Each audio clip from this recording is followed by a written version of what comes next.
Schedule बनाना चाहिए। Schedule किसे कहते हैं? टाइम टेबल बनाना है। जैसे सुबह हम 6 बजे उठेंगे, घड़ी में अलार्म बजाओ, सुबह 6 बजे हमें उठना है। उसके बाद आपको बच्चे ही हो, आपके घर के सामने कोई ग्राउंड हो, खेलने की जो जगह है, वहाँ पे कुछ समय के लिए चले जाओ, वहाँ जाके थोड़ा सा खेल कूद लो। फिर उसके बाद घर आके आप नहा धो के फ्रेश होकर आपको क्या करना चाहिए? स्कूल के लिए तैयारी करना चाहिए। जे हमें स्कूल आना है, उसके लिए आपको क्या करना है? सबसे पहले तो रात के समय आप लोगों को स्कूल की बैग वगैरह जो होता है वो तैयार करके रखना है। पेन, पेंसिल, इरेजर, कॉपी, किताबें जो भी है हमें बैग के अंदर रखना है। सुबह उठ के केवल क्या करना है ना, उठ के थोड़ा सा हम खेलने के बाद नहा धोकर हम स्कूल आएंगे। उससे पहले तो हमें ब्रेकफास्ट भी करना है, सुबह की जो नाश्ता होता है वो नाश्ता भी करना चाहिए। वो भी आपको एक समय फिक्स करना है, जो ये समय पे हमें नाश्ता भी करना है। उसके बाद हमें स्कूल 7:30 बजे से लगे तो फिर हमें 7:30 पे स्कूल पहुंचना है ना। इसके बाद वो काम आपको हर रोज करना चाहिए। हम जो टाइम टेबल बनाए हैं उस टाइम टेबल के अकॉर्डिंग हमें काम करना है।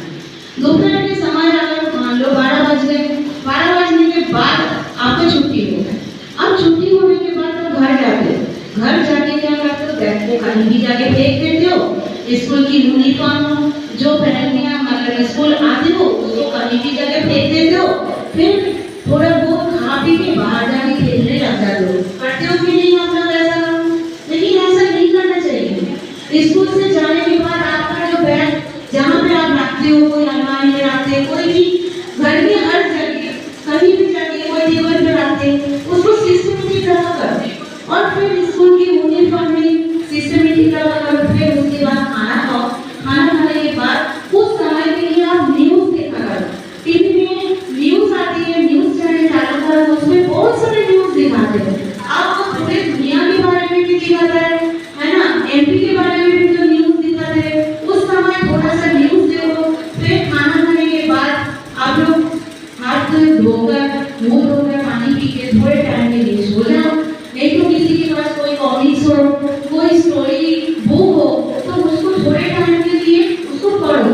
फिर उसके बाद आपको क्या करना है?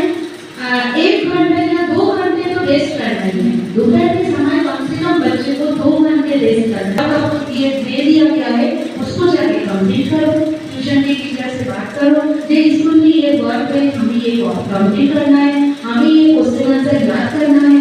तो आप वहाँ जाके करो होगा। फिर घर पे आके थोड़े टाइम के लिए खेलो। फिर शाम हो गई, शाम के बाद कुछ बच्चे हाथ मुंह धो के क्या करते? आरती करते, पूजा करते हैं भगवान के सामने। तो 2 टाइम बिल्कुल प्रे करना चाहिए। 2 टाइम हमने प्रे कर लिया। फिर उसके बाद आपको 2 घंटे रेगुलर प्रैक्टिस करना चाहिए। प्रैक्टिस मतलब पढ़ाई करनी चाहिए। 2 घंटे अगर आपके समय भी आप पढ़ोगे, जो चीज आप भूल चुके हो वो भी आपके दिमाग में बैठ जाएगा। तो इसलिए रात के समय भी 2 घंटे पढ़ना चाहिए। फिर खाना खाओ, फिर सो जाओ। ये आपका डेली रूटीन होना चाहिए, ठीक है। इसके बाद और एक चीज मेन है, बहुत ज्यादा इम्पोर्टेंट है। ये जो मान लो अभी 2-4 दिन आपकी स्कूल लगी है, मान लो अभी गर्मी का सीजन है, आपकी जो स्कूल में छुट्टियां लगी जाएगी, ठीक है। छुट्टियों के बाद कुछ बच्चे क्या करते हैं? घर चले जाते हैं, कोई नानी के घर जा रहे हैं, कोई अपना घर जा रहे हैं, कोई बाहर घूमने जा रहा है, ठीक है। बाहर जब हम घूमने जाते हैं तब क्या होता है? जब बाहर हम घूमने जाने की कोई जरूरत नहीं, लेकिन जब हम नानी के घर जा रहे हैं या कुछ करते समय बर्बाद करोगे नहीं, वो समय को हमें काम में यूज करना है। कैसे? जैसे मान लो टीचर ने कुछ नहीं दिया, कोई बात नहीं, टीचर ने कुछ भी होमवर्क नहीं दिया क्योंकि गर्मी का मौसम चल रहा है, बच्चे कुछ करेंगे, कोई बात नहीं। हम अपनी मर्जी से रोज 2-2 पेज को राइटिंग कर सकते हैं।